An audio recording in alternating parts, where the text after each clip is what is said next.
Hello. So I want to talk a little bit about the cultural landscape of California in the 70s and 80s with an emphasis on feminism and gay pride. So coming out of the 60s, we've obviously had this social chaos and a major civil rights movement, but it leads to kind of an evolution for this by the 70s. By the 70s, the issues become a lot more specific. Instead of general broad civil rights, we get some very specific focuses on, say abortion as a civil right. And we also get a distinction between sort of political activism and sort of cultural activism. And I'll explain that in a minute. Let's see. So feminism in the 60s. So we'll take it back to the World War II. We have Rosie the Riveter. Women have shown that they can go into factories, that they can work outside the home. This is a sort of revolution, both in female self-esteem, but also in letting American culture know that women can do jobs that men can do. But that door didn't just necessarily fall open. They still had to advocate for a role in management, a role in they had what's called a glass ceiling, right? Like you could see the upper management, but you could never really quite get there because there's this glass ceiling, right? So in the 50s and 60s, it's about breaking this glass ceiling. It's about getting into employment without discrimination. It's very oriented towards political rights and political activism. And so there becomes another generation by the 70s,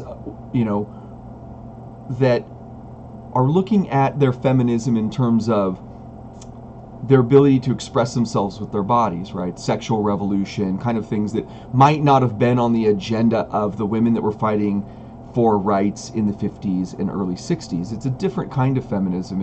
It's reproductive rights. It's redefining marriage and freedom within marriage. It's the 50s.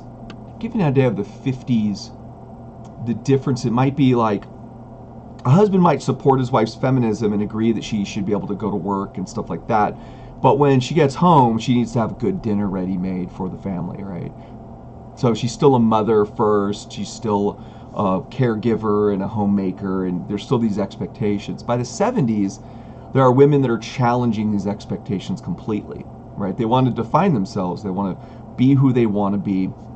And so you're starting to get the organization that was coming out of the 60s is now being used to target both culture and politics in the 70s. So you get the National Organization of Women now opens up branches in all 50 states to fight at the local level. It's formed in 1966, but it develops a bunch of local branches. So by the 1970s, it's very active. There was a branch in Sacramento that was working on California state politics, and California becomes, through feminist pressure, a leader in workplace non-discrimination. It's resisted by Republican governors like George Duke Mason, but the point is it still makes progress. It's a very local thing. The national level, you also get the National Abortion Rights Action League, NARAL, forms in 1969, so it takes that abortion fight into the national arena, but there are local chapters. And in 1973, we get Roe v. Wade. But they are fighting both political and cultural battles. So culture is, trying to explain the difference. Political is you might win the victory of getting equal rights in employment, but the men in that employment may still think that your proper place is in the home, or maybe you should serve them even while you're at work, right? You want to change that culture. It's one thing to have the rules in place, but it's another thing to truly change the way people perceive you and interact with you. You want to be, you want people to respect you and to treat you with respect, not because you've passed a law about it, but because you generally convince them that you're worthy of that higher level of treatment, that respect for your rights. And so there's these two battles of not only making legal precedent for equality, but also changing American culture. And that's why you get things like bra burning and stuff like that. It's women saying that I don't want to be defined by outside expectations, that I've got to wear certain garments and behave a certain way. So defying these expectations. Let's see. So progress in civil rights in California was a much steadier process than in the national arena. There was much more resistance at the national level because you have a lot of conservative states that are also fighting it there. But in California, they are making progress at the state level, and this is part of the process of California becoming a leader in kind of liberal political and cultural efforts. It's the success of feminism in California, and also California is taking its sort of place as the cultural leader of United States in terms of being first in progressive values, and this feminism goes a long way to pushing that forward. So women work actively to move into political positions. You see a major expansion of women, both elected to office and appointed to important positions, things like judges. And women have gained a lot of ground. When Jerry Brown comes into office, he appoints something like 1,500 women to important positions. But the majority of the government at this time is still male, and in most elected positions are still male. But again, we're slowly shattering that glass ceiling, right? As women move into these appointed positions and these elected positions, and they do well, and they perform adequately, and they kick butt and do all the things that you would expect motivated women to do, well, surprise, surprise, it wins converts. And so you're breaking these glass ceilings and you're bringing more people on board. But these aren't revolutionary processes, they're evolutionary processes. So when you think of these advances that people fought for, you got to kind of be historically patient and watch them work themselves out. So about this time, we get a big push for the ERA, the Equal Rights Amendment, in the early 70s. The ERA was proposed by Alice Paul, I think in the 1920s. And it would create a constitutional guarantee for equal rights for all Americans, citizens, regardless of sex. It just cleans the slate. Everyone's treated equally regardless of sex. It's weird because it sounds so obvious, but then a lot of women, conservative women, started to make arguments against the ERA. Usually based on the idea that, well, then you have to allow women to be drafted. Well, that's rough because the Vietnam War is super unpopular, and we've just been watching young boys go off to war and get killed, and that shocks the nation to think that they might actually have to sign their daughters up for this same kind of process. So let's see. What else? Things like alimony and child custody rulings. There were a lot of things in our legal system that were specifically tailored towards women. And there was a fear that some of those things would be lost in with these battles. There was a lot of cultural agreement that when families split up, the kids just went with the woman. Well, if you did something like the ERA, then you'd have to tackle those kinds of cultural assumptions, and a lot of people were not ready to do that. But California passes the amendment. We think it's the way to go in terms of our state, but the ERA fails to reach the national threshold of 38 states. So it does not pass. ERA still is not passed to this day. So just something to think about. We passed the ERA, but it did not pass nationally. So let's see. I'll move on to gay pride. Gay community also worked both the political and cultural arenas. Again, they were fighting for rights that would allow them access to full civil liberties, right? But that didn't necessarily make people not react with hatred towards them. You might have the legal right to retain your job. You might,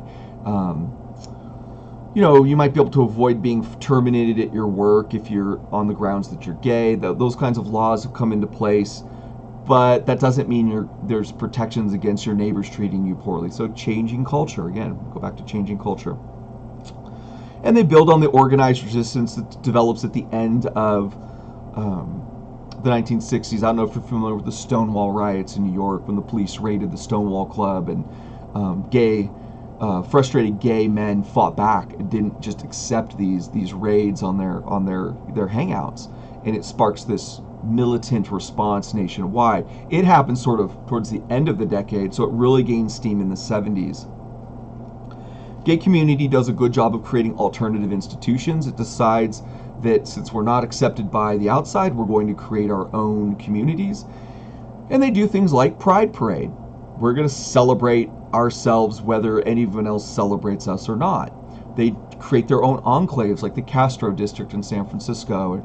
Or where I live, there's a place called Lavender Heights, right? So when you walk down the street, all of a sudden there's bookstores that cater to the gay community, and there's restaurants that are owned by gay business people and are built with loans from, gay lenders, and they're just sort of,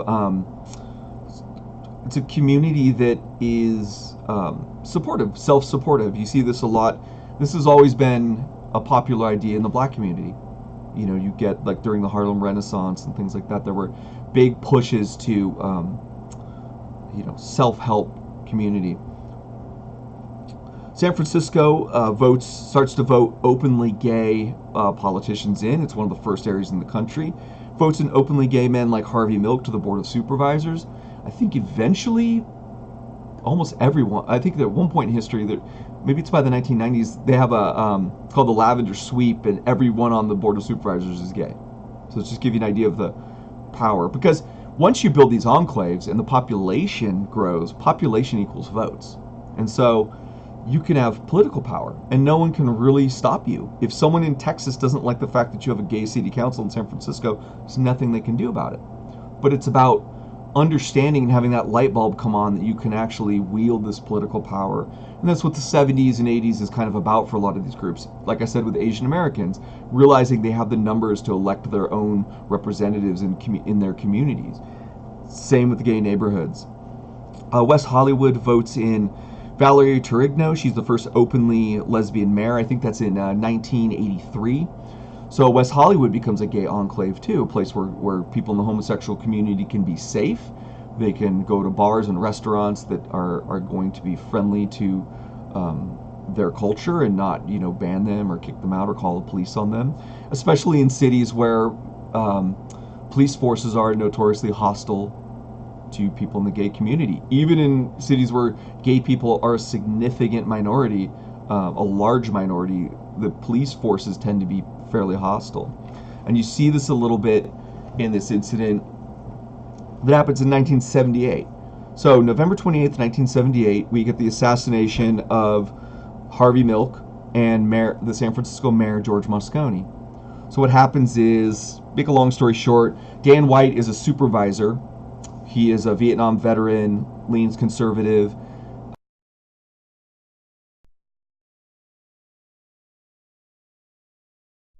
He resigns his position, but then all of a sudden he wants it back, and they tell him no, that he's resigned and they're going to fill his position. So he goes into City Hall, and he's a former cop, and he takes his police revolver and he shoots Harvey Milk a bunch of times, and he shoots Mayor Moscone a bunch of times, and both of them die.